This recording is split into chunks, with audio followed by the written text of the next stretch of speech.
এসেছেন যে মানে কারণটা কি? জোরে বলবেন। আমি একটা কিন্নার মানুষ, আমার বাংলাদেশের ভাষা, আমরা বড় ক্লাস করছি, আগে ক্লাস করে আসছি। আমাদের বলা হয়েছে মুম্বাইতে গেলে ওখানে বাড়তি মানে ট্রেন কালেকশন, বাস কালেকশন করতে দিব, এই কারণে নিয়ে আসা। আপনারা কজন ছিলেন? আমরা এই 7 জন। 7 জন। আপনি 7 জন কোন জায়গা থেকে বিলং করছেন? কোন জায়গা থেকে? Akhaura bypass. Akhaura bypass. Akhaura bypass মানে আগরতলা থেকে? 7 জনই আগরতলার?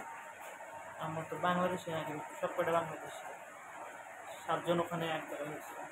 তারপরে বাংলাদেশ থেকে যারা এসেছে কীভাবে এসেছে? বর্ডারে পাঠালাম দালালের মাধ্যমে। দালালের মাধ্যমে। তো এটা তো অবৈধ, আপনারা জানেন তো? অবৈধভাবে কেন এসছেন? আমাকে 2 দিন আগে আসলে আর সব কিন্তু অবৈধভাবে আপনি তো জানেন যে কোনো একটা cross of country line cross করা এটা নিষেধ আছে, এটা সেটা কেন ক্রস করলে আপনি জানেন এটা অপরাধ। এটা এরা বলছে কোনো সমস্যা হবে না, আসলে যে বলেছে সমস্যা নেই, কে ওনার পরিচয় আছে আপনার কাছে? আমি তো মুম্বাই থেকে। তাহলে আজকে যে আপনি এই জায়গাতে এসে আটকেছেন, তখন উনি কি বাঁচাবেন আপনাকে কথা বলেছে সেরকম কিছু? লাইবিলিটি নিয়েছে কিছু? আপনার নামটা বলবেন?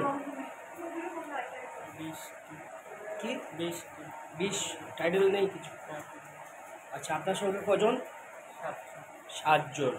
আজকে কোন জায়গা থেকে আপনাদেরকে এখানে ধরে নিয়ে আসা হয়েছে? ত্রিপুরা তো আছে, ত্রিপুরা এটা পানিসাগর, এটা রেলওয়ে স্টেশন, এখানে পানিসাগর রেলওয়ে স্টেশন। আপনি কোন জায়গা থেকে নিয়ে আসছেন?